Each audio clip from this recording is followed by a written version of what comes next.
They said it softly. "Ma'am, I'm afraid this area's reserved for invited guests only." But the softness didn't make it kind. Two security guards stood in front of her, dark suits, squared shoulders, and that quiet arrogance of men who believe they're protecting order. Behind them, the murmuring crowd began to slow, faces turning toward the disruption that wasn't supposed to happen during a high school graduation. June Maddox didn't move. She just blinked once, her eyes steady beneath the brim of her faded khaki cap, the kind issued by people who don't care for fashion, only function. Her boots were clean, shined even, but their creases told a longer story, one of days spent on her knees fixing machines that bigger hands had broken. Her jacket, standard military cut though not military issued, had a faint patch on the chest. MADDOX, letters almost erased by time and detergent. To the women in the front row, all pearls, coral wraps and curated smiles, she looked like a shadow that had wandered into their sunlight. And in a way she had. It wasn't the first time June had been told to move. Not because she'd done something wrong, but because she made people uncomfortable. The plainness, the silence, the kind of presence that doesn't beg to belong. She stood slowly now, brushing the back of her chair with her fingertips, the one that had a name taped neatly across it, JMADDOX. Fourth row, parent section, reserved. Her son was valedictorian, 17 years old, top of his class, the first in their family to make it this far. She should have been proud. She was proud, but she wasn't surprised. She'd seen that light in him since he was 5, that stubborn determination that refused to die, no matter how hard the world tried to suffocate it. And maybe that was what they saw in her too, standing there in that sun-bleached jacket, something they couldn't control. "Of course," June said quietly, no edge in her voice, no resistance, just calm. She folded the paper program once, twice, then slid it into her pocket as the guards gestured toward the aisle. They called it a temporary adjustment. She called it what it was, displacement. As she followed the guards down the aisle, her son's name echoed faintly from the loudspeakers during a pre-ceremony announcement. Ethan Maddox, class valedictorian. A ripple of applause rolled through the crowd. She smiled faintly, unseen. He had no idea what was happening behind the rows. She wanted to keep it that way. He deserved to remember today as clean, unblemished. Not as another lesson in how the world judges what it doesn't understand. The guards led her back one row, then another still, always politely, always with practiced courtesy, the kind that hides cruelty behind protocol. By the time they stopped, June found herself in the 10th row, just beneath a sagging banner that read, "Congratulations, class of 2024. The irony wasn't lost on her. No one sat beside her. The air smelled of cut grass and designer perfume. A breeze tugged at the hem of her jacket, lifting it just enough to reveal a hidden thread of stitching, a small square sewn on the inside lining. Fingers brushed over it once softly, just enough to feel the texture. The patch wasn't decorative, it was a memory. Out on the field, Ethan stood near the stage. Tall, composed, dark curls brushed back neatly, his face calm the way she'd taught him. Don't flinch when they test you. He was everything she had hoped for, and everything they had said he wouldn't be. But Ethan didn't know about the patch. Didn't know about the 6 men who once gave it to her, men who had called her guide, instead of miss or ma'am.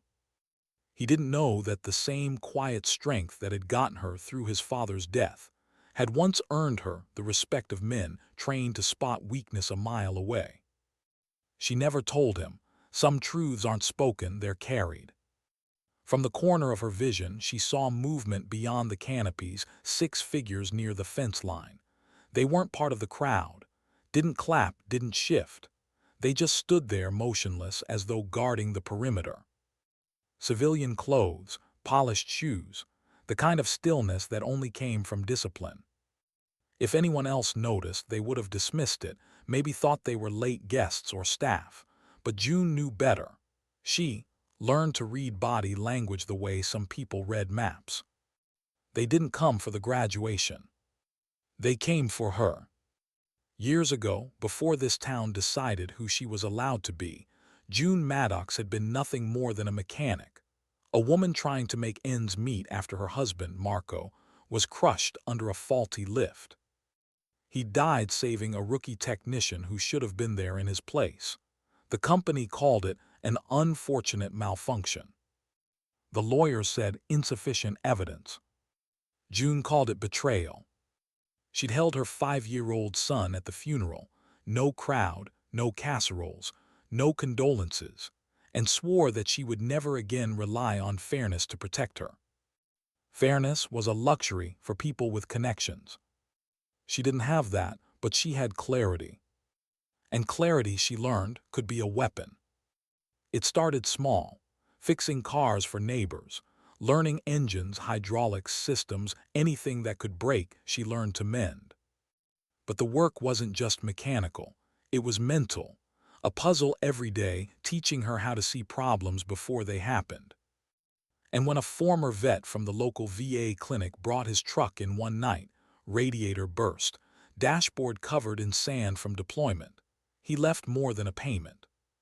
He left a flyer, a state-run civil defense training program. Half these folks are retired firefighters or ex-military, he'd said. We're teaching civilians to handle disaster response. Floods, riots, urban breakdowns. You'd fit in fine. She laughed back then. I'm no soldier. Lady, he'd said, that's what makes you dangerous. She applied out of curiosity. She got accepted out of mystery. 2 weeks later, she stood inside a compound just outside Fort Logan, surrounded by people twice her size, half her patience, and a quarter of her focus. They looked at her and saw a small woman in old boots. They didn't see the mind behind her eyes. Until the 3rd week.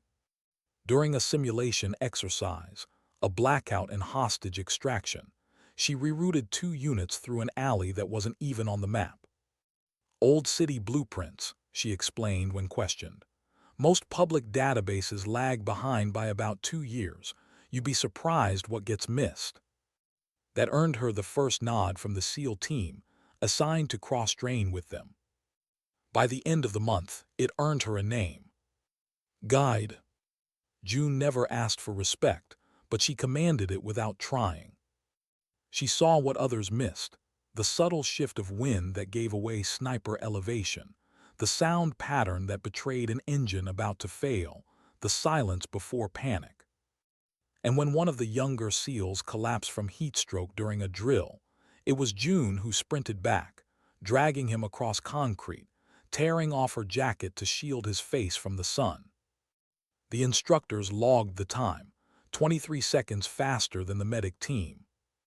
After that, no one called her ma'am. They called her guide.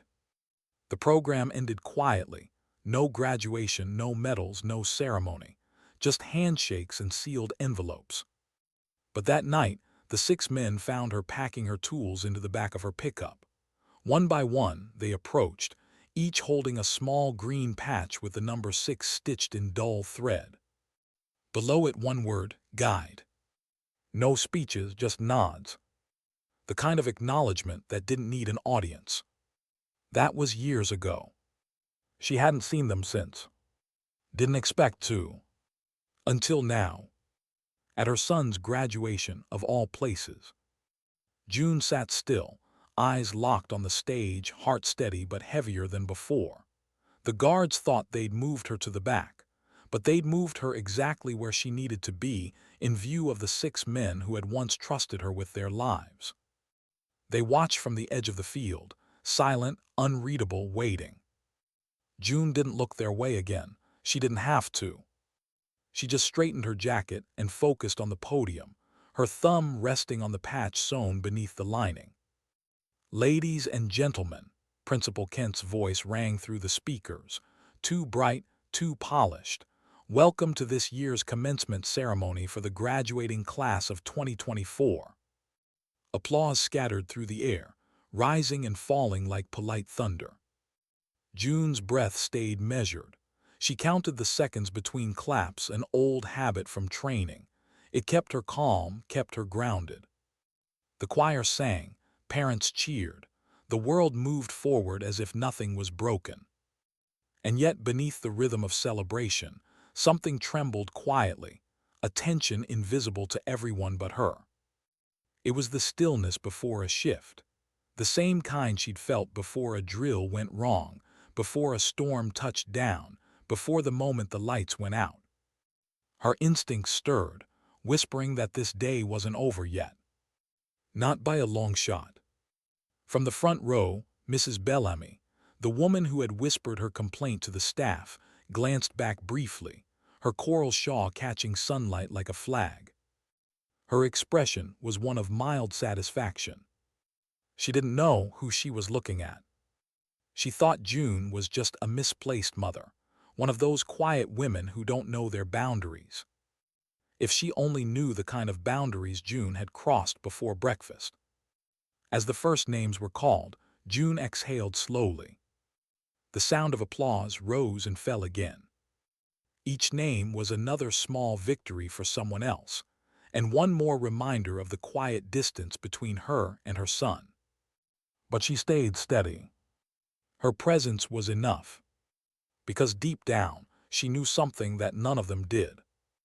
In less than 10 minutes, this perfect ceremony would stop. Not from chaos, not from violence, but from truth. And when it did, no one, not the principal, not Mrs. Bellamy, not the two guards who had asked her to move, would ever look at June Maddox the same way again. Why were 6 men at a high school graduation standing like sentinels? No one could quite answer that, not yet.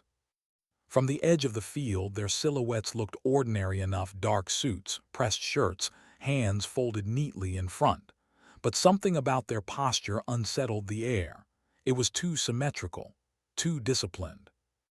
The murmurs started softly, rippling through the white canopy like wind passing over glass. "Do they work here?" someone whispered. "Maybe security," another guessed. No one really knew. And in the 10th row, under the edge of the sun, June Maddox sat with her hands clasped loosely in her lap, her eyes locked on the stage but her mind scanning every angle. She noticed the small things, the rhythm of their breathing, the exact distance between each man, the subtle shift in weight when one adjusted his footing. It was a formation, not a coincidence. Her pulse slowed instead of quickening. Because for the first time all morning, she wasn't the one being watched. The ceremony continued, polite and predictable.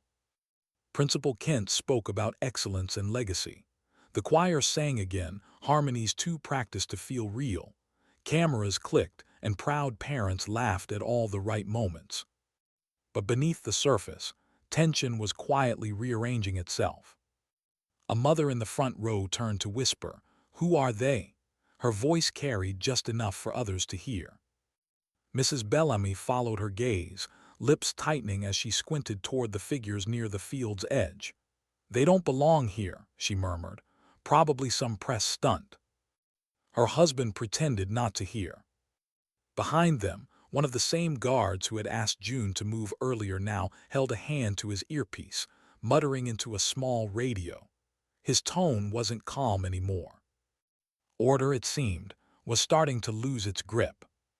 June didn't flinch. She sat perfectly still. Stillness was her discipline, her defense. Because once, a long time ago, it had saved her life. Her mind drifted, not far, just enough to remember. A heatwave summer, the compound outside Fort Logan, the day the training exercise went wrong. They'd called it urban blackout simulation. But the simulation didn't include the 103-degree heat index. It didn't account for dehydration or exhaustion. When the sirens started and the trainees scattered through the mock streets, one of the SEALs, Deacon, she remembered his name, fell behind the warehouse. He was only 23, cocky, the kind of man who never asked for help. By the time anyone noticed, he was already down. No one moved at first. The instructors barked orders, thinking it was part of the test. But June didn't wait for permission. She ran. Feet pounding on the asphalt, she crossed the open yard, slid beside him, and felt for a pulse. Faint, too faint. She tore the vest off his chest, poured her entire canteen over his face and neck, shielding him from the sun with her own jacket. Her voice cut through the chaos, not loud but commanding. "Water, I need water here." Someone responded, someone else froze. 23 seconds. That's all it took. 23 seconds that turned her from a nobody to something the rest of them quietly began to follow. When Deacon woke up later that day, the first thing he said was, "You don't even wear the uniform. Why'd you come back?" June had smiled faintly, "Because you didn't see the storm coming." Back in the present, she exhaled. The air was cooler now. The shadow of the canopy had shifted across her knees. And still the 6 men waited. They hadn't moved since she'd noticed them. No phones, no conversations, just presence, like they were waiting for a signal that only she could give. But she didn't move. She didn't need to. Whatever they'd come for, they already knew why. Ethan's name would be called soon. She could feel it approaching, the rhythm of the ceremony inching toward that perfect, rehearsed climax. The student body president spoke. The vice principal handed out awards. Applause, laughter, polite transitions. But under it all, something heavier was building, invisible to everyone except June. A frequency. A hum beneath the ordinary. She felt it before, the stillness before a storm, the quiet that lives just before history decides to turn its head. Her son was moments away from walking on stage. And somewhere behind the crowd, 6 men had chosen this exact moment to return from her past. Coincidence? No. Timing like that doesn't happen by chance. Mrs. Bellamy was fanning herself now, eyes darting between the stage and the suited men. "Honestly," she hissed to her friend, "this is supposed to be a school event, not some military spectacle." Her friend nodded, anxious but intrigued. They didn't notice that one of the 6 had just removed his sunglasses, revealing eyes that scanned the crowd until they locked on June. He didn't smile, didn't nod. He just looked. Long enough for her to know. Recognition passed silently between them, the kind that doesn't need words, the kind born in heat, grit, and shared silence. Then he turned back toward the stage. The other 5 adjusted their stance. Formation intentional. Something was about to happen. June's heart didn't race, it steadied. She folded her hands over the folded program in her lap, the same way she used to fold field maps before a briefing. Her thoughts drifted again, not to the SEALs this time, but to her son. Ethan had grown up believing his mother was just a mechanic. And she was, but that wasn't all. He didn't know about the patch hidden inside her jacket, or what it meant to the men standing just beyond the crowd. He didn't know that they once called her guide, because in a world of orders, she was the one person who didn't need them. He didn't know that when she taught him to hold his head high, to never let humiliation define him, she was teaching him the same rule that had carried her through every dismissal, every rejection, every quiet door that had closed on her face. You don't demand space. You build it. And then you stand in it until the world adjusts. Principal Kent adjusted his tie nervously. He'd noticed the men now too. He leaned toward an assistant. "Do we have law enforcement scheduled?"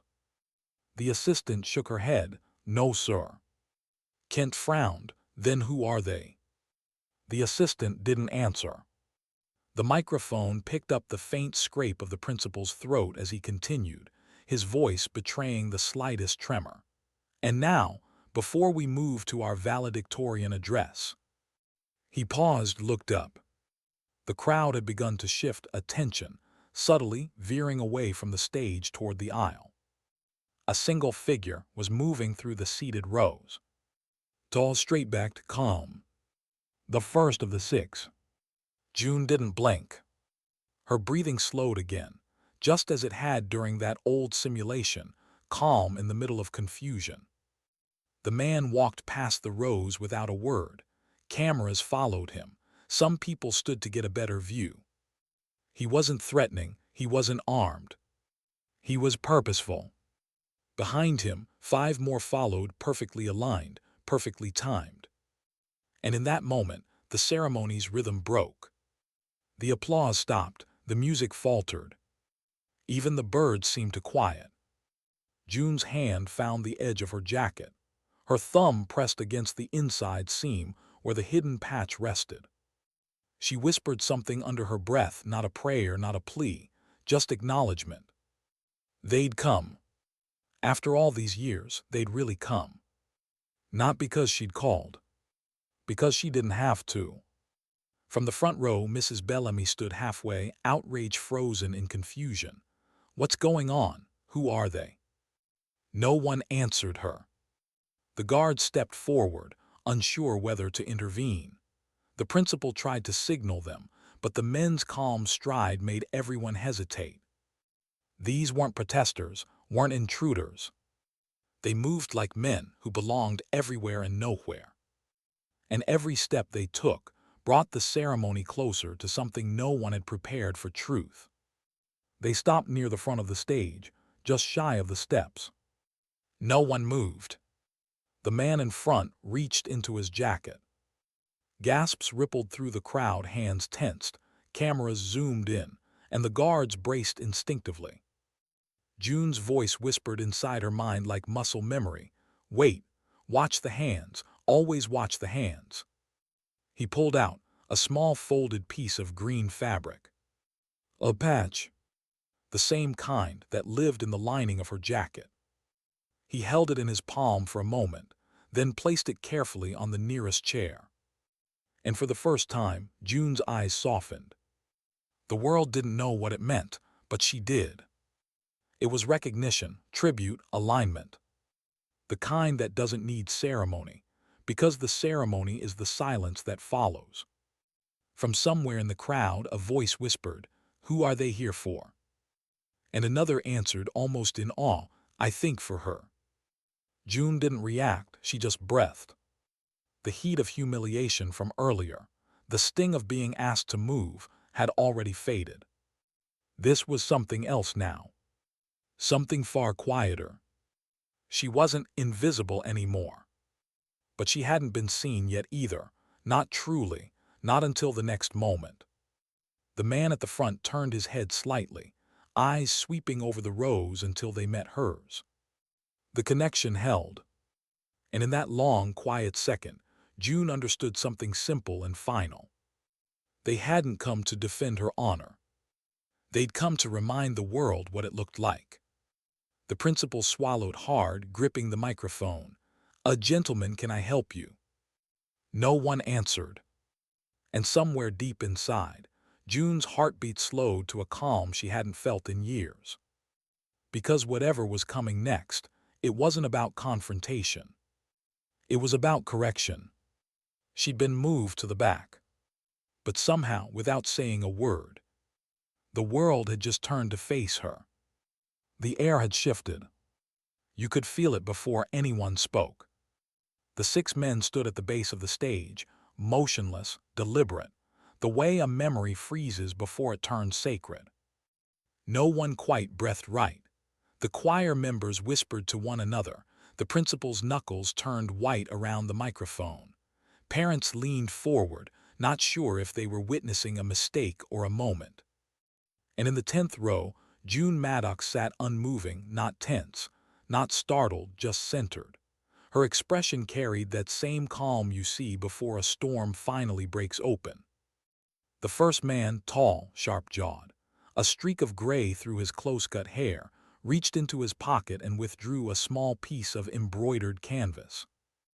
Gasps fluttered through the crowd again, cameras tilted, Someone whispered, "Is that a badge?" It was.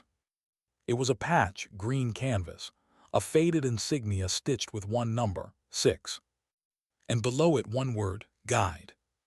He placed it carefully on the lip of the stage, not like an offering, but like truth being set down where everyone could see it. Then he looked up. His voice was low, measured, the kind of tone that cuts through noise without ever needing volume. "We came to honor a woman," he said. That was all it took. Every head turned, following the direction of his gaze until it reached her, the woman in the khaki jacket, sitting half in shadow, half in sunlight. For a moment June thought about standing, but she didn't. Standing would make this about spectacle. Sitting kept it about strength. She remained seated, steady as the ground itself. The man continued, eyes never leaving hers. "She taught us how to see what others miss," he said. "How to think when fear says run." She didn't wear rank. She didn't need to. She saved one of us in heat stroke, and by doing it, she saved all of us from forgetting what real command looks like. A hush fell, deeper than any silence before it.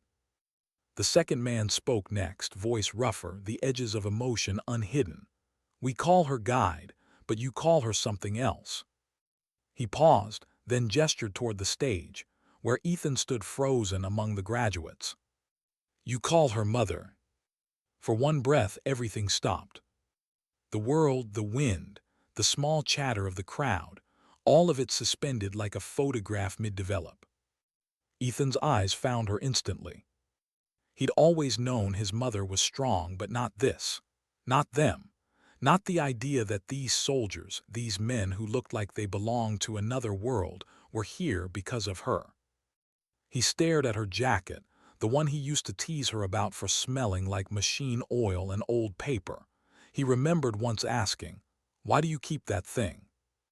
She had said, "Because it reminds me I'm not done yet." Now he understood. The principal opened his mouth, maybe to regain control, maybe to hide behind it. But whatever words he planned to say died somewhere between confusion and shame. Because this wasn't his ceremony anymore. It was hers.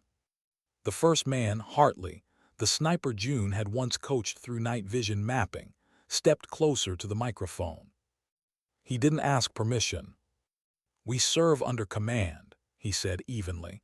"But command isn't always a uniform. Sometimes it's a voice that tells you to move when everything in you wants to freeze. Sometimes it's a person who doesn't need to shout to be heard." He turned slightly, nodding toward June. "She never asked for recognition, so today we give it." He straightened his tie, then saluted crisp, perfect, deliberate. The other 5 followed, in complete unison. The sound that followed wasn't applause. It wasn't even sound. It was a stillness that vibrated through every ribcage present. Mrs. Bellamy, in her coral shawl, froze mid-breath. The same woman who had whispered that June's presence cluttered the photo section now couldn't look away. Her daughter whispered, "Mom, who is she?" Bellamy didn't answer. The guards who had moved June earlier had lowered their heads slightly. No orders now, no radio chatter, just quiet acknowledgement. June didn't rise, not yet. Her fingers rested gently on the edge of her jacket, thumb tracing the inner lining where her own patch was stitched, heartbeat steady beneath it. She wasn't overwhelmed, she was released. The years of silence, of being unseen, of swallowing pride so her son could rise, all of it gathered quietly inside her chest. Not anger, not triumph. Just peace. The crowd finally stirred, hesitant applause at first, like people weren't sure if clapping was allowed. Then a few more joined, then more. And before anyone could stop it, the applause became thunder. Real, raw, unchoreographed. People rose to their feet, some cheered, some simply stood in silence. The choir clapped, the teachers clapped, even the principal clapped, though his face carried the weight of sudden understanding, the kind that arrives too late. June still didn't move. She didn't have to. Ethan stepped down from the line of graduates, one deliberate step after another, descending toward the stage floor. He didn't look at the crowd, didn't look at the cameras. He looked only at his mother. June watched him, her throat tightening against words she didn't need to speak. He approached the 6 men, stopped in front of them, and extended his hand. They saluted him, all 6, as if passing a torch from one generation to another. Then Ethan turned toward the crowd. The applause softened again. He didn't wait for permission either. He climbed the last 2 steps to the microphone. "I had a speech," he began, voice steady. A nervous laugh rippled through the audience, as if they were waiting for him to break the tension with a joke. He didn't. "I spent all week writing it," he said. "Had quotes, a few jokes about late homework, even something about my math teacher's cat." More nervous chuckles. "But I'm not going to read it." The laughter died, because there was something in his tone, calm, measured, just like hers.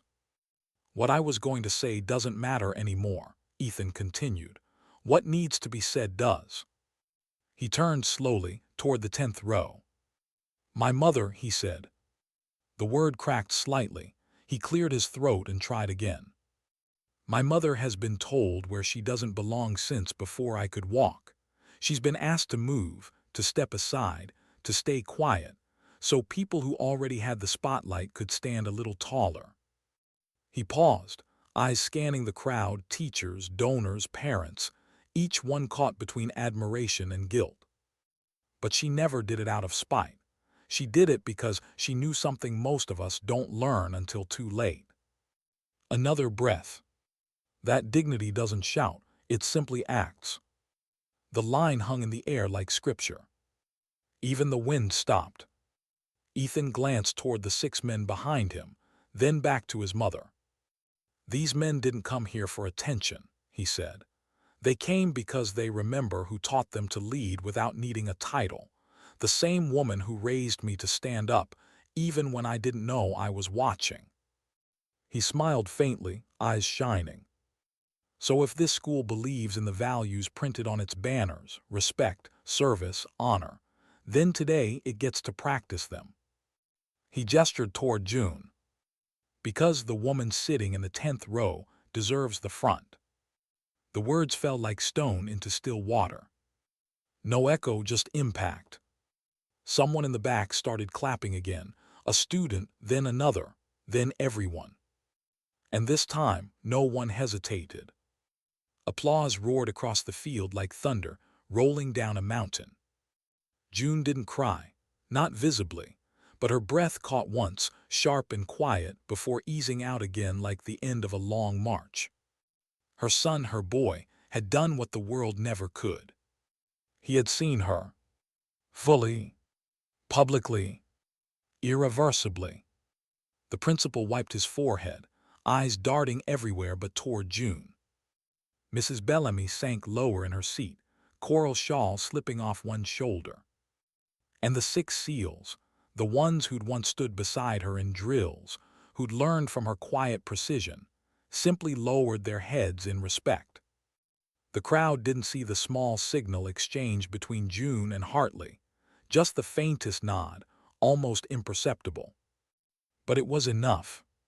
Because that nod said what words never could: mission complete. When the applause finally faded, Ethan stepped down from the podium. He didn't return to his classmates. He walked past them, past the stage, through the aisle, all the way to the 10th row. The crowd parted instinctively. When he reached her, he leaned down, kissed her cheek, and whispered just 3 words. "We made it." June smiled, small, genuine, the kind of smile that doesn't need an audience. Her fingers brushed his sleeve, fixing a crease that didn't need fixing. And in that simple gesture, everything, every year, every night alone, every silence she endured found its meaning. The ceremony went on, because ceremonies always do. Names were called, diplomas were handed out. But no one really heard them. They were still listening to the silence that had followed her son's speech, That rare kind of quiet that feels less like emptiness and more like awe. June sat through it all, unmoving, anchored. She wasn't just a guest anymore. She was the axis around which the entire day had turned. And as the sun dipped slightly lower, spilling gold across the rows of chairs, she finally let herself breathe deeply, freely, completely. She'd been erased for so long, she'd almost forgot what it felt like to exist in full color. Now the whole world had seen her, not as someone out of place, but as someone who made place possible. She looked toward the horizon where the 6 men now stood again, silent at the edge of the field. No waves, no salutes. Just mutual recognition. Some debts aren't paid back, they're honored. And today, that was enough. The applause had ended. But the echo stayed. It lived in the air, in the space between heartbeats, long after the last name was called and the final cap hit the ground. June Maddox didn't stand when the crowd began to move. She stayed seated, still as stone, her eyes on the stage where her son had stood only minutes before. The people who had ignored her earlier now drifted past with glances that hovered too long, not pity, not curiosity, something closer to quiet correction. You could see it in their faces, the slow dawning of shame, the kind that doesn't sting but burns. And June, sitting beneath the fatting banner that read "Congratulations, Class of 2024, didn't say a word. She didn't need to. When the crowd began to break apart, parents moving toward their graduates, teachers calling for photos, June finally rose.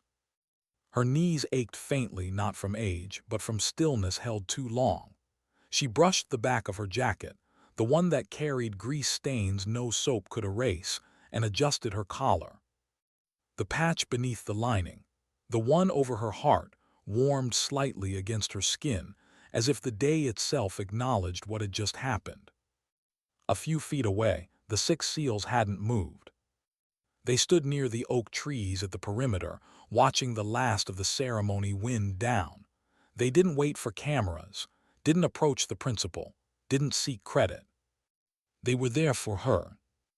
And when her eyes finally met theirs, the crowd around them seemed to fade, as though the day belonged to no one else. Hartley was the first to move.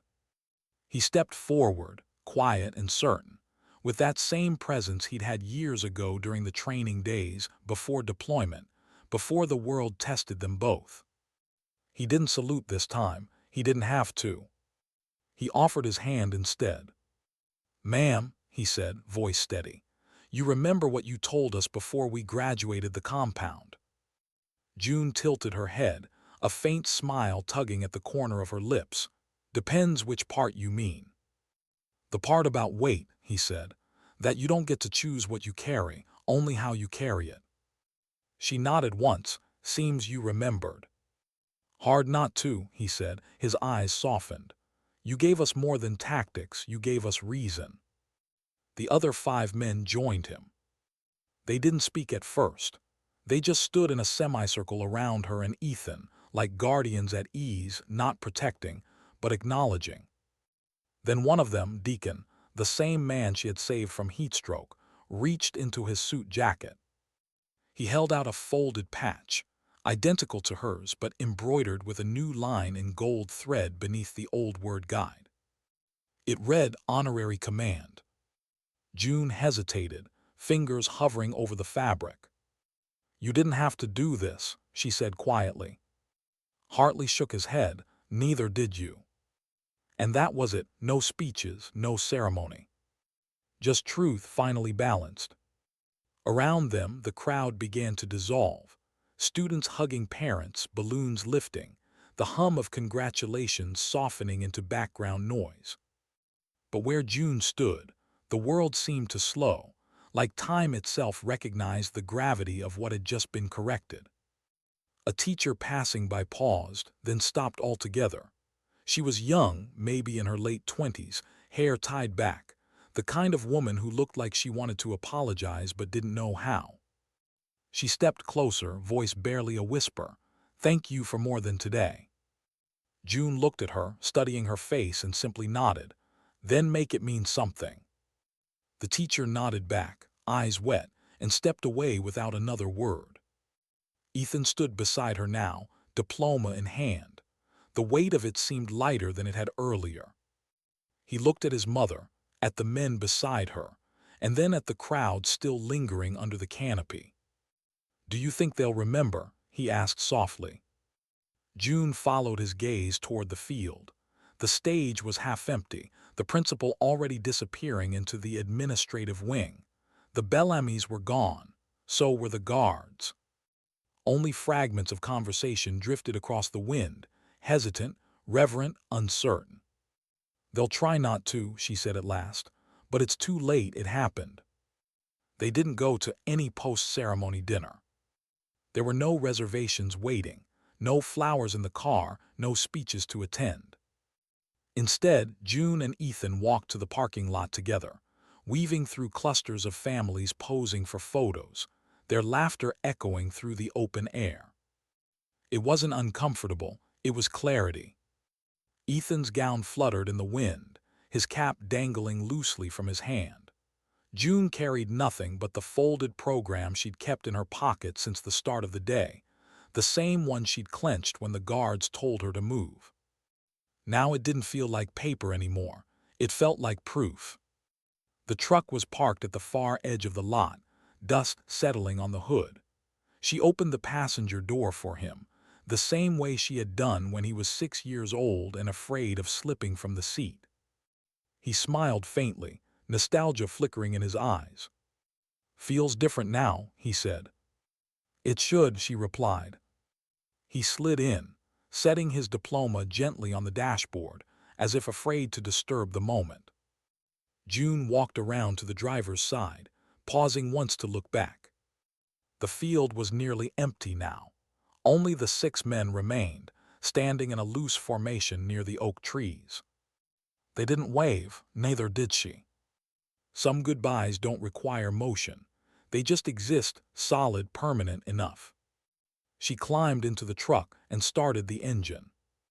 The radio crackled to life, soft static followed by the hum of an old country song. "Hungry?" she asked. Ethan grinned. "Always."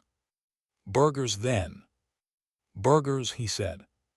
They drove in silence for a while, the road ahead lined with sunset. The diner was almost empty, the kind of place that never asked questions and never rushed you out. June ordered 2 burgers, extra onions and fries if they're fresh.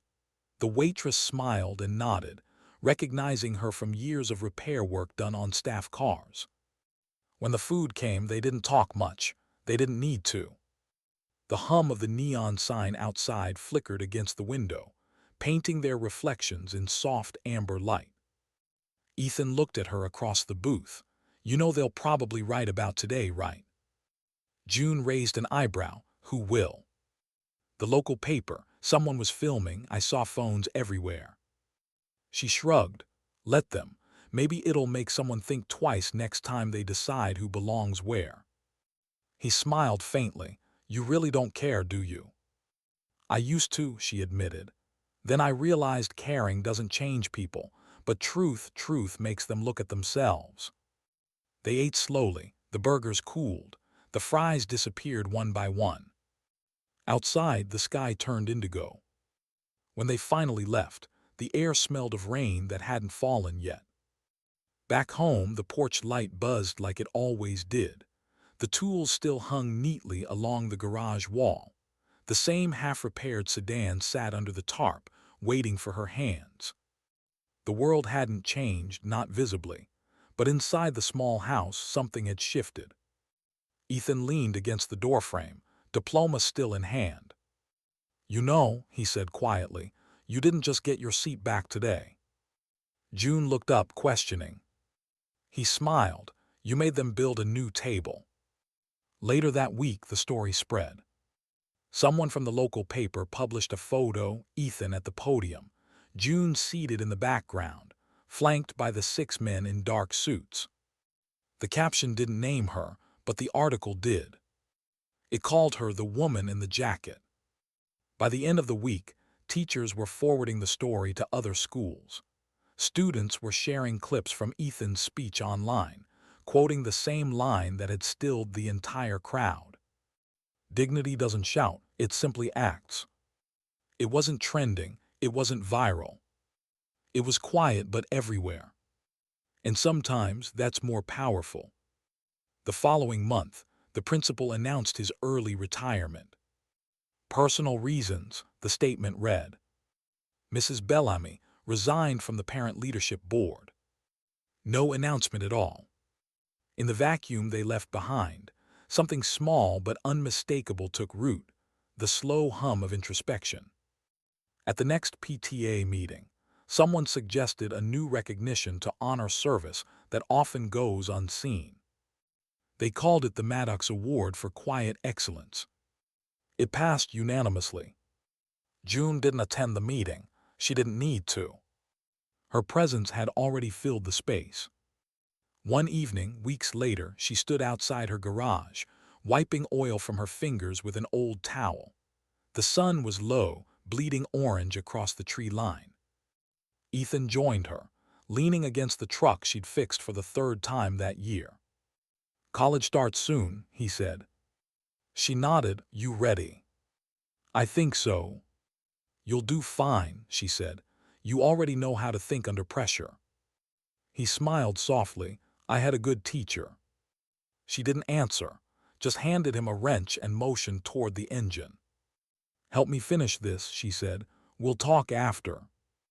They worked in silence, the easy kind, the kind that hums with unspoken love. When they were done, they stood side by side, watching the last streak of daylight fade. Ethan glanced at her, his voice barely above a whisper. Do you think people really change? June didn't answer right away. She looked out toward the road, quiet, endless, steady, and said, some don't, but the ones who matter, yeah, they do. The porch light flickered on.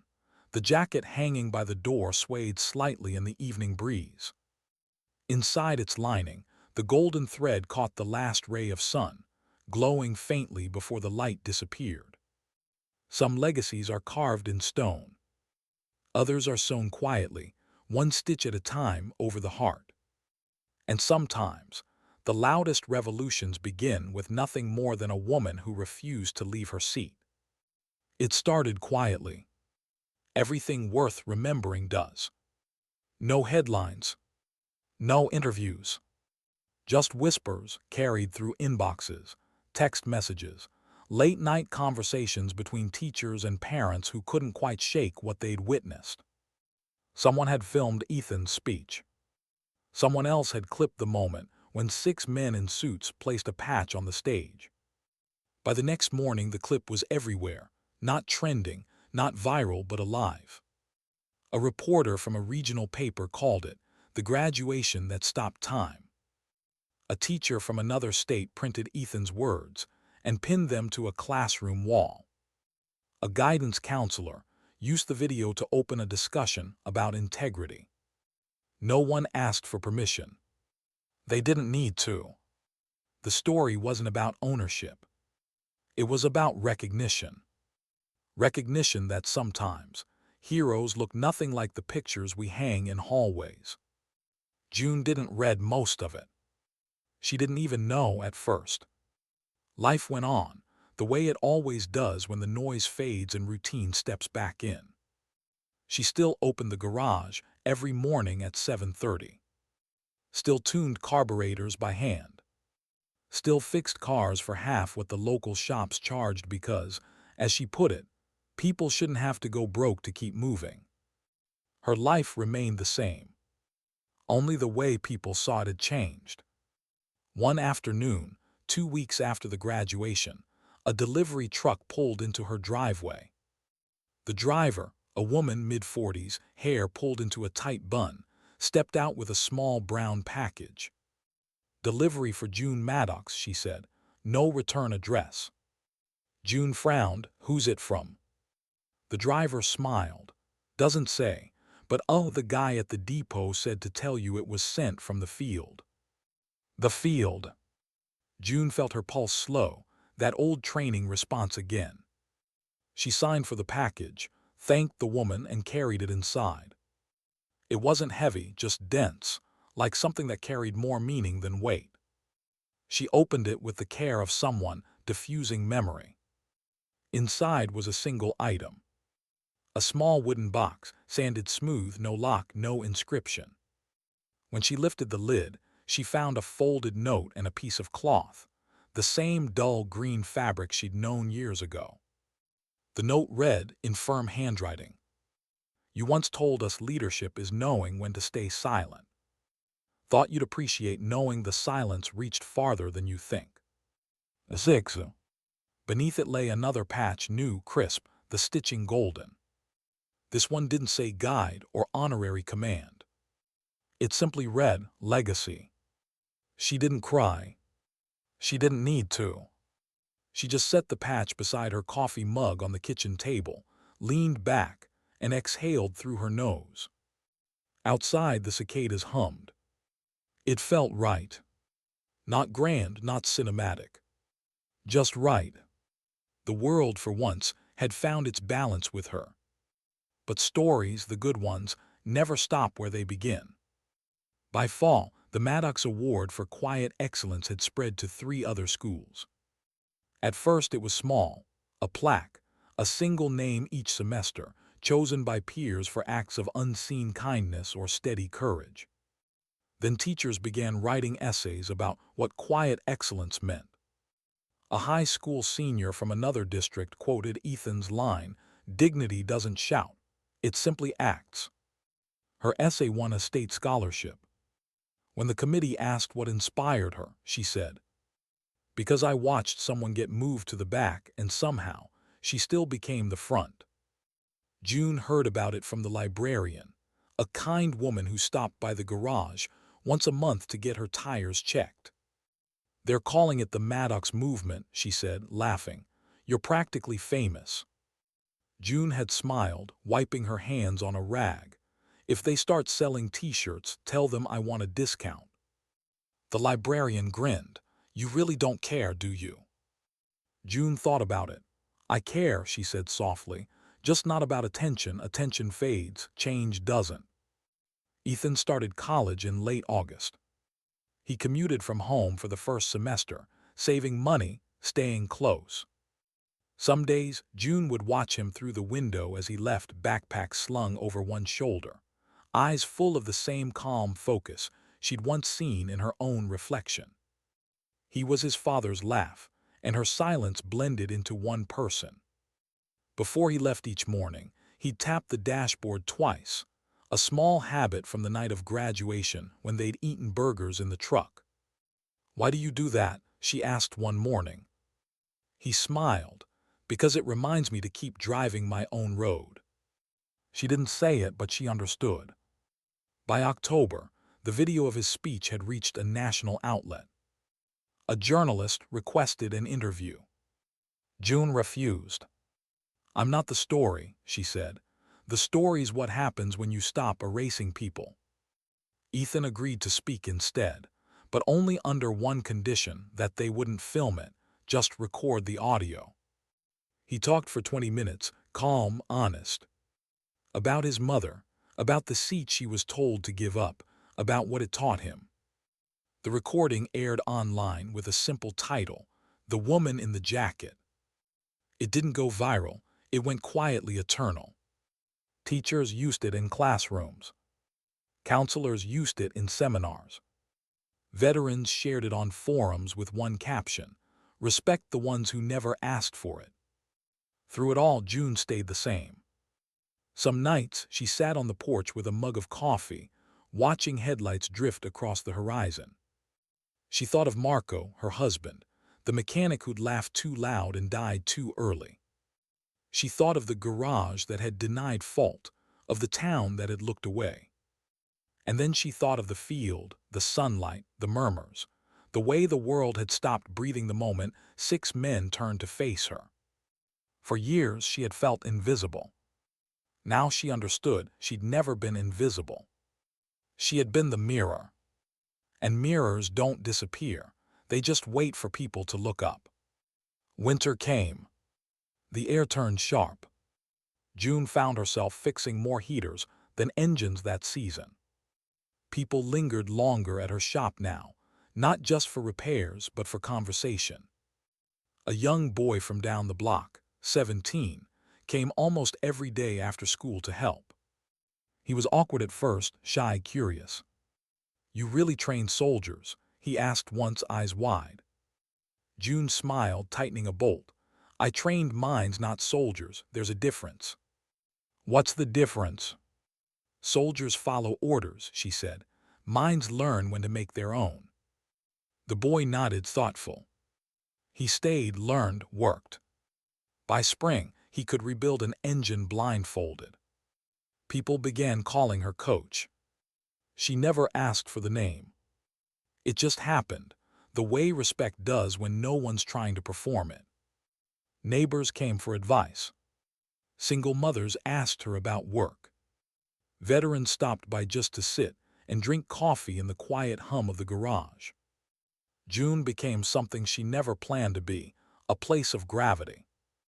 And she carried it lightly, like every other weight she'd ever been given. One afternoon, she received a letter. No stamp, no return address. Just her name in block letters. Inside was a photograph, taken from far away, blurry but unmistakable. 6 men standing in front of a desert tent, the horizon behind them endless and empty. They weren't posing. They were facing something off camera, a flag maybe, or a sunrise. On the back of the photo, one line was written in neat print.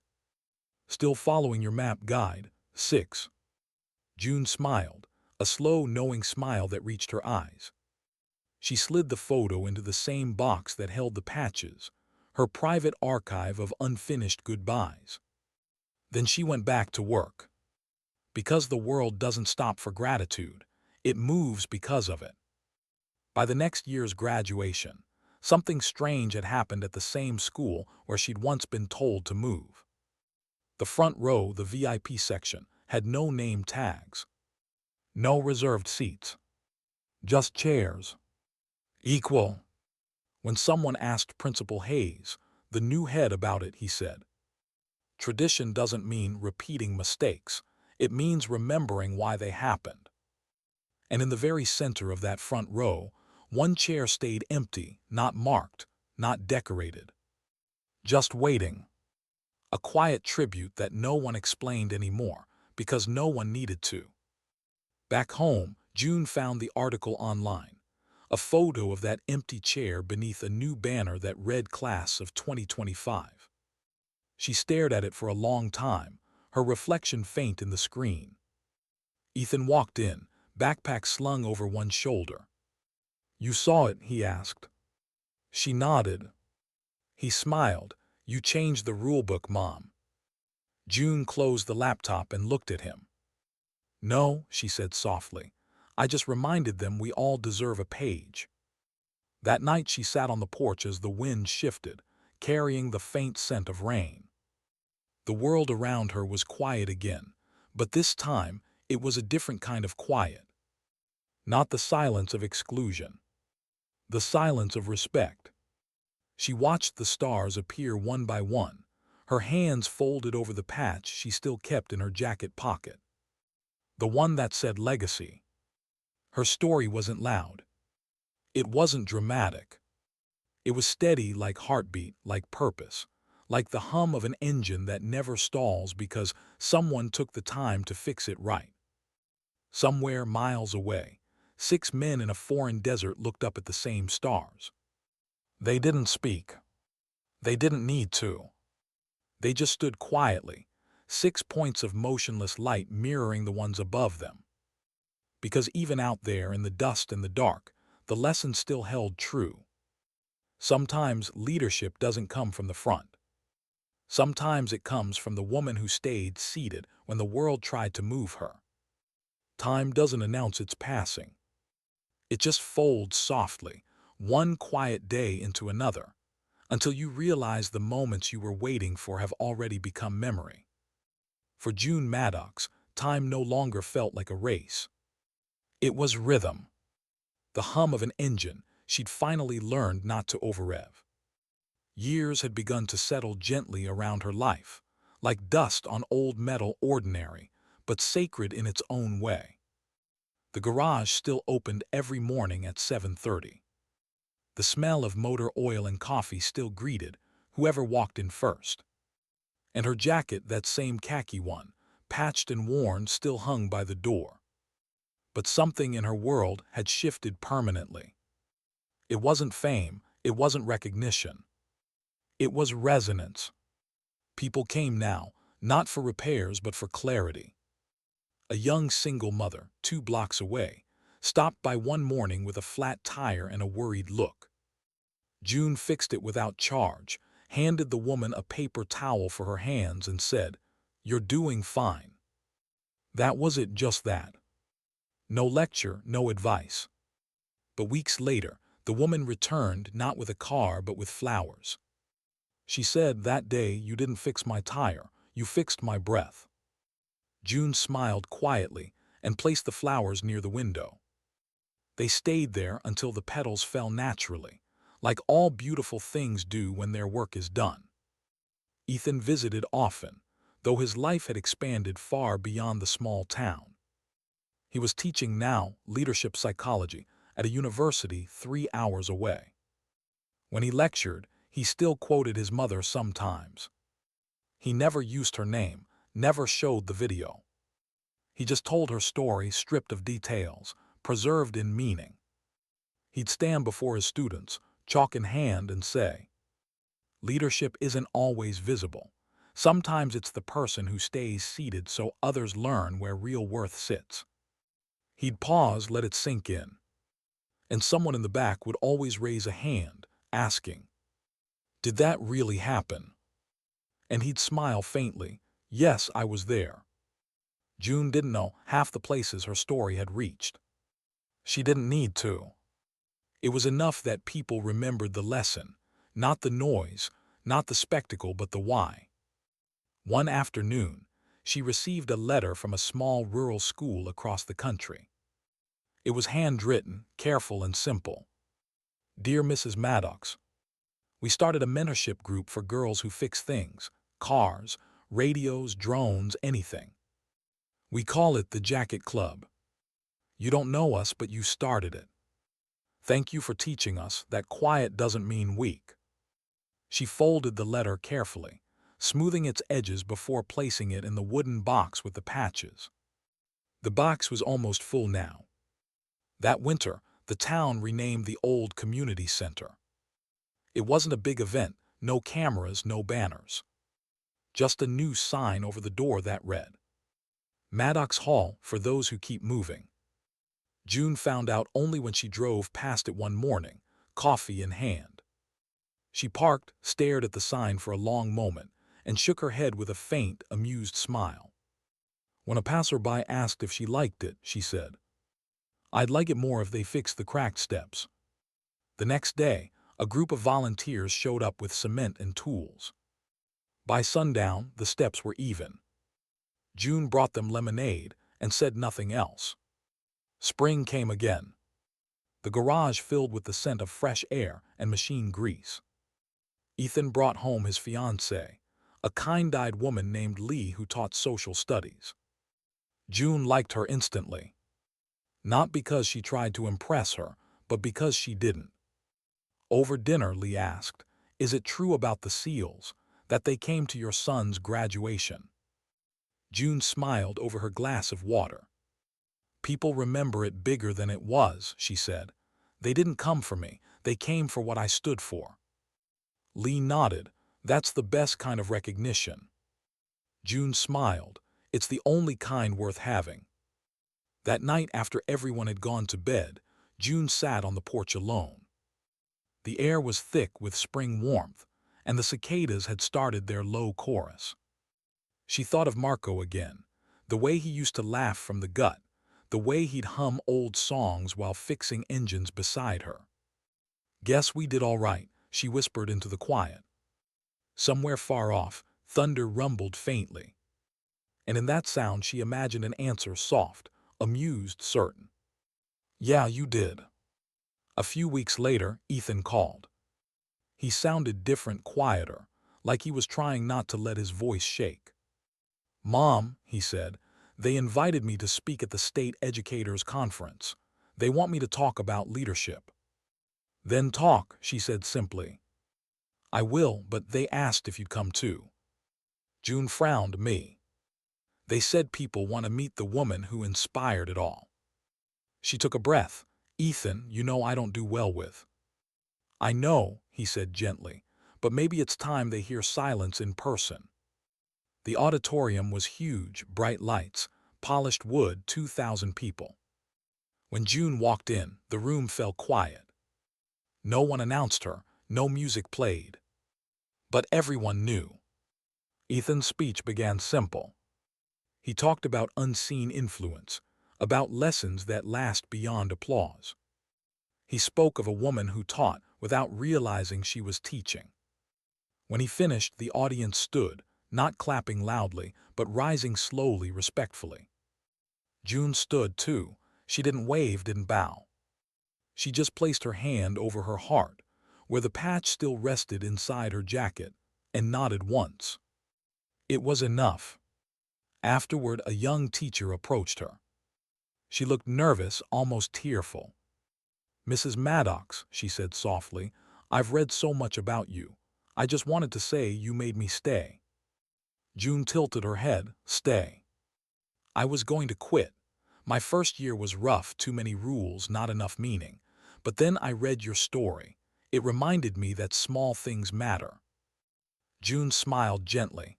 "They do, but only if you keep doing them." The teacher nodded, holding back emotion. "Thank you." June reached out, touched her arm lightly. "Make it count." That night back in the hotel room, June looked out the window. City lights shimmered below like constellations caught in glass. She thought about how far the ripples had traveled, from one small town to places she'd never see, faces she'd never meet. It humbled her more than it flattered her. The truth was simple. She hadn't set out to change anyone. She had just refused to be erased. And somehow, that refusal had become a map for others. A year later, the town held a memorial service for veterans. The mayor asked June to speak. She declined but attended quietly. When her name was mentioned, a hush passed through the crowd, the kind that carries both respect and gratitude. She stayed seated, hands folded, eyes steady. When the band played taps, she felt something deep in her chest, not sorrow, not pride, something in between.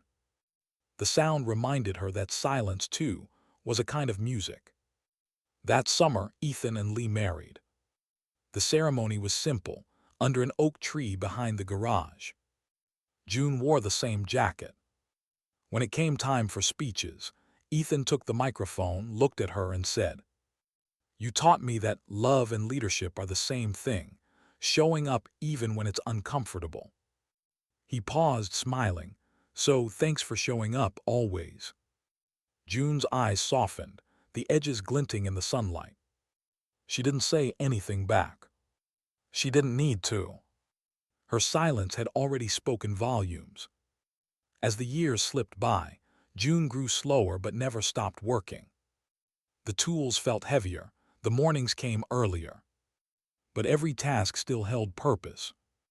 One evening, while closing the garage, she noticed something taped to the door, a small envelope, no name.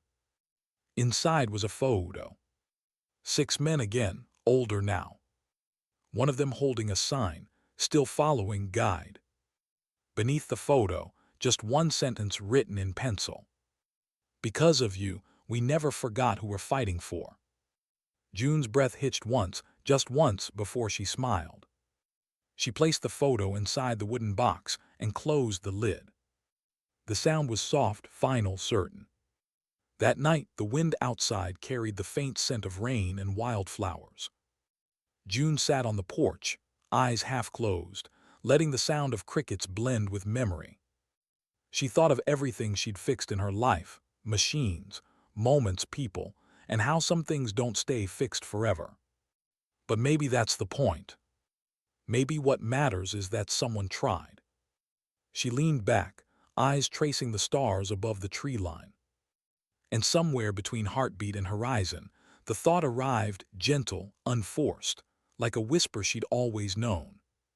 Sometimes legacy isn't what you leave behind. It's what refuses to leave with you. There comes a season when everything slows, not from weakness, but from understanding. When hands that once built begin to rest. When words that once guided become glances that say everything. For June Maddox, that season had finally come. The garage was quieter now, the tools hung like artifacts. Even the air smelled different, less of work, more of memory. She started opening later in the mornings. Sometimes not at all.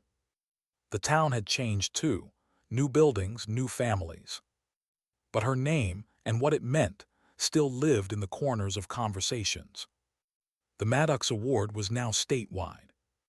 The Jacket Club had chapters in 5 towns. And the local news station had quietly dubbed her the Quiet Revolution. She didn't watch the feature. Ethan did. He told her afterward, "They called you the woman who taught the world to sit still and listen." She smiled softly, then maybe they finally did. Her days found rhythm in small rituals. Coffee at sunrise. Feeding the birds that gathered near the porch. Reading letters from strangers who still sent them, students, soldiers' mothers, even a prison inmate who'd found her story in a donated book and said, "You reminded me that one choice, the right one, can rebuild a life." June read that one twice, then folded it carefully and tucked it into her wooden box with the others. That box had become something sacred, not a container, but a heart made visible. Every piece inside told her she'd mattered in ways the world couldn't measure. And that was enough. Ethan and Lee visited every weekend now. Sometimes they brought their daughter, little Grace, all curls and questions and stubbornness that felt eerily familiar. June adored her. Grace would climb onto her lap with a wrench in one hand and a cookie in the other. "Grandma, can I fix something?" she asked. June would smile. "Always, but remember, fixing means listening first." "What do I listen to?" "The sound something makes before it breaks," she'd say. Grace didn't always understand, but one day she would. The seasons turned gently. Autumn brought a softness to the air, that golden hour stillness before dusk when everything feels half remembered. June sat outside most evenings, blanket over her legs, coffee gone cold beside her. The porch light flickered, just like always. That small imperfection comforted her, proof that even light can falter and still find its way back. Sometimes she'd catch herself tracing the stitches of the patch in her jacket pocket, the one that said legacy. It had frayed slightly at the corners. She liked it that way. Perfect things don't teach, imperfect ones do. One evening, Ethan found her in the garage, sorting through old boxes. "What are you doing, Mom?" he asked. "Tidying," she said, "making sure what matters stays where it should." He smiled, glancing at the shelves stacked with old manuals, maps, and tools. "Most of this is ancient. No one even uses carburetors anymore." "Maybe not," she said, "but someone will someday, and when they do, I want them to find this place ready." He understood what she meant. She wasn't preparing the garage. She was preparing to leave it behind. That night over dinner, Ethan grew quiet. He watched her stir her soup slowly, the way she always did when her thoughts wandered. "Mom," he said finally, "when you're gone." She looked up sharply. "Not yet." "I know," he said gently, "but when you are, what do you want people to remember?" She leaned back thinking. "That I didn't leave," she said. "Not when it mattered, not when they told me to." He nodded, his throat tight. "And you," she asked softly, "what will you remember?" He met her eyes. That staying silent isn't weakness. It's strength waiting for the right moment to speak. June smiled. Then I did my job. Winter came early that year. The snow fell quiet, heavy, steady, unhurried. June stayed mostly indoors, wrapped in layers, her hands still stained faintly with engine oil that never truly washed away. Her health had begun to fade, not dramatically, just gradually, the way daylight thins at the edge of dusk. Ethan offered to move her into his home. She refused. "This is my runway," she said, gesturing around her small house. "I'd rather land where I took off." He knew better than to argue, so he made sure she was never alone. Neighbors checked in. Friends brought meals. Grace painted her pictures that covered the fridge. And every evening, June wrote a single line in her notebook, a habit she'd started decades ago, one sentence for each day that felt alive. Most were simple. Sunlight through oil makes colors no one notices. Grace asked how engines dream. The porch light flickered again, good. One day she didn't write. She tried, but her hand trembled and the words wouldn't come. Instead, she just stared out the window as snow began to fall again, soft, steady, soundless. And somewhere in that white stillness, she felt something familiar. Calm. Not fear. Just release. The kind of peace that arrives when a lifetime of carrying finally finds its rest. Ethan arrived later that evening. The house was warm, the lamps dim. June sat in her favorite chair, a blanket around her shoulders, eyes half closed. He kneeled beside her. "Hey," he whispered, "you awake?" Her lips curved faintly, barely but enough. He smiled through tears. "Grace wanted me to tell you she fixed her toy car all by herself." "Good," June murmured. "Tell her that's how it starts." Her breathing grew shallow, but steady, the kind of rhythm that feels like ocean waves pulling back from shore. Ethan held her hand, feeling the warmth fade gently, the way day folds into night. When her chest finally stilled, the silence that followed wasn't empty. It was complete.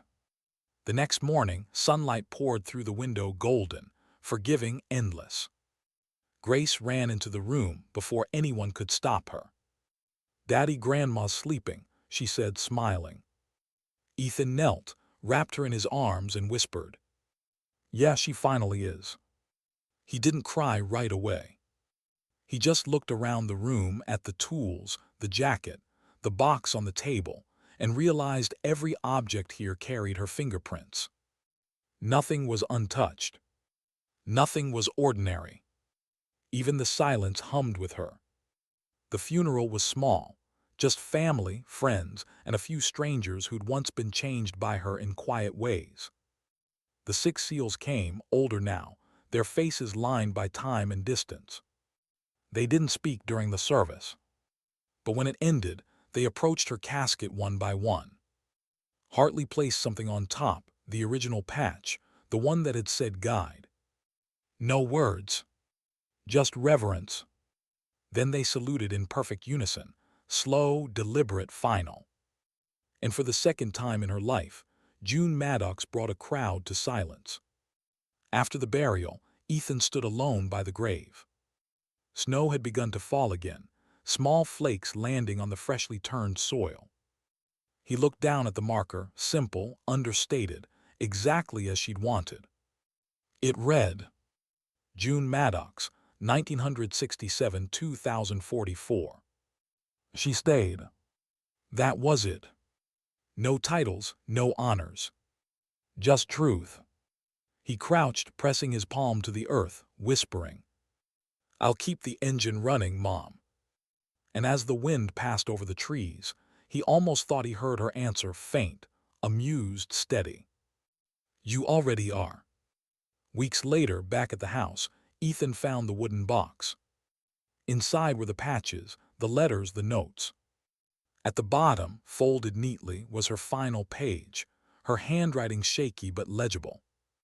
"If you're reading this, it means I've finally stopped fixing things. But maybe that's the point. The world keeps breaking, so someone else learns how to mend it. Don't mourn that, continue it. He read it twice, then closed the box, held it against his chest, and let the tears come. They weren't grief. They were gratitude. That night, Grace sat on his lap, turning one of June's old wrenches in her small hands. "Daddy," she asked, "what does it mean that Grandma stayed?" Ethan smiled softly. "It means she didn't walk away when it was hard." Grace thought about it for a long time. "Then I'm gonna stay too." He kissed the top of her head. "I know you will." Outside, the porch light flickered once, then steadied.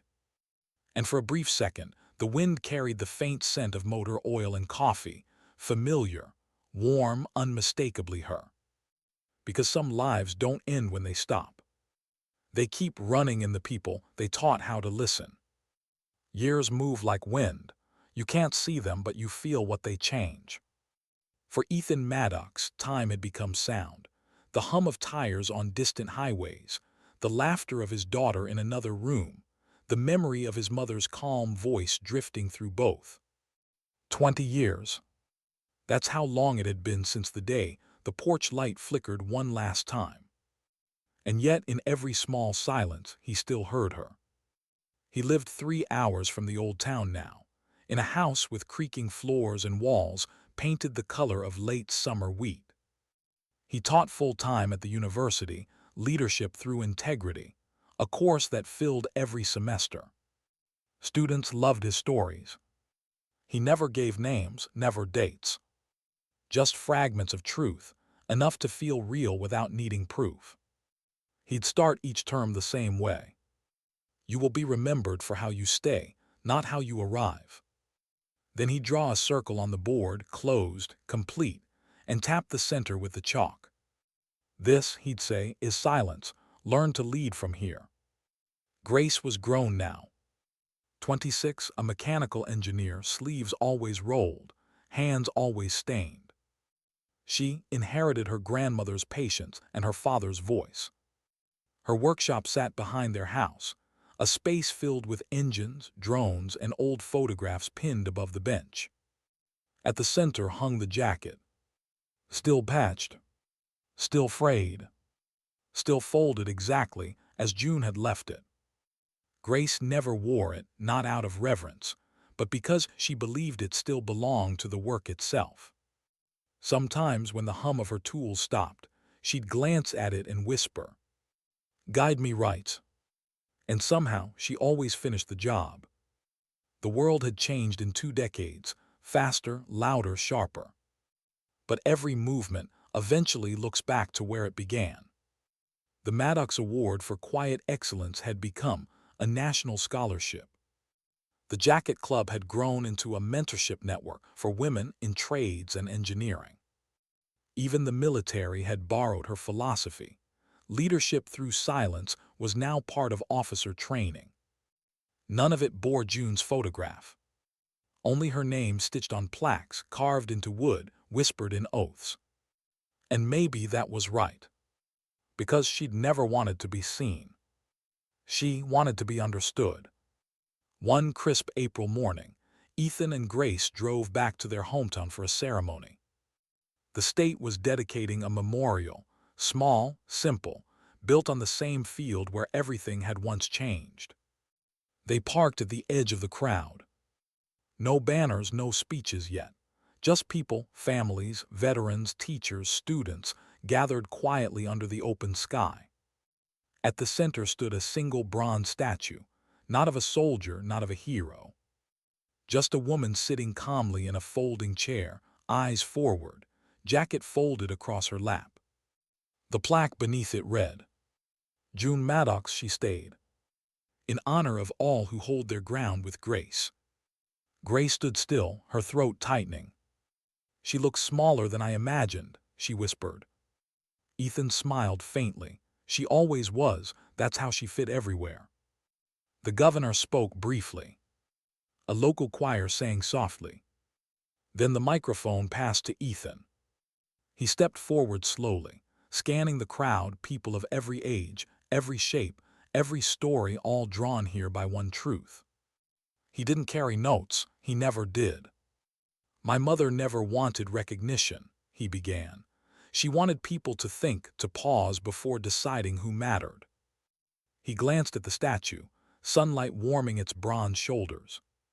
She sat when they told her to move, and because of that, generations learned to stand. A hush followed, the kind that bends air itself.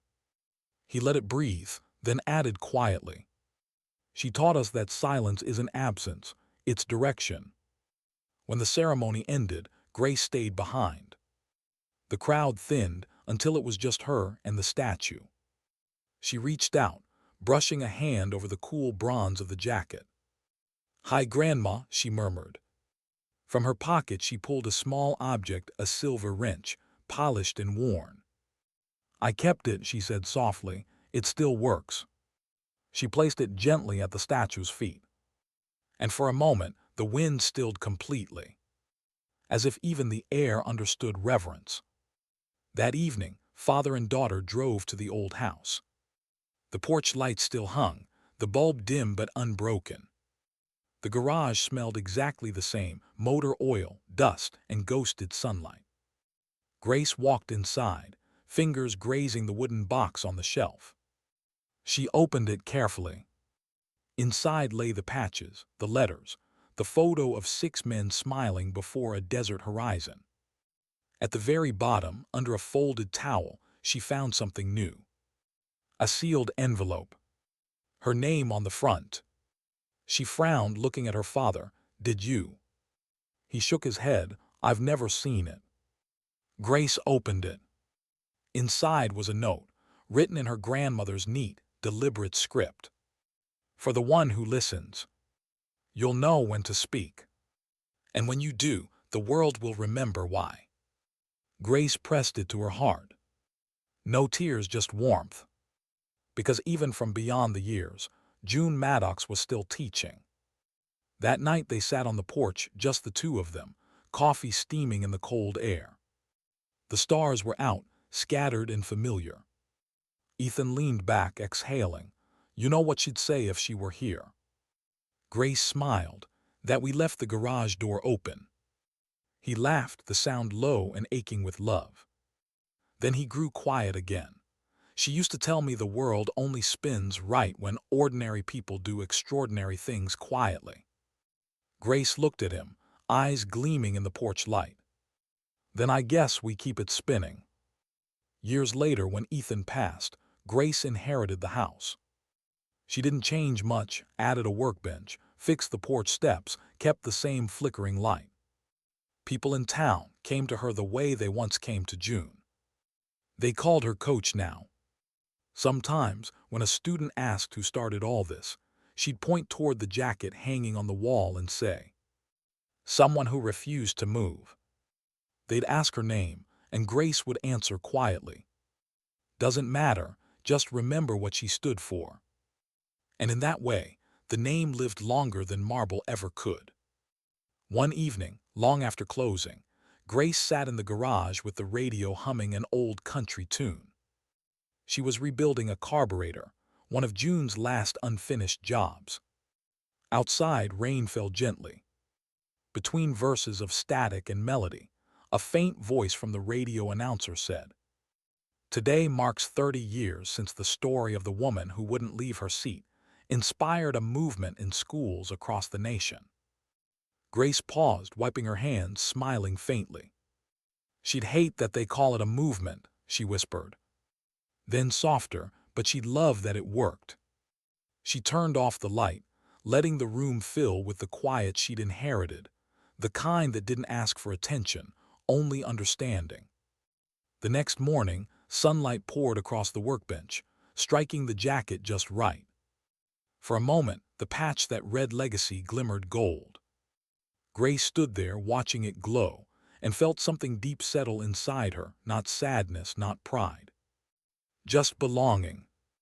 She whispered, still following guide. And somewhere in the hush of air, in the hum of distance, in the turning of the earth, it felt like the world whispered back. Still leading.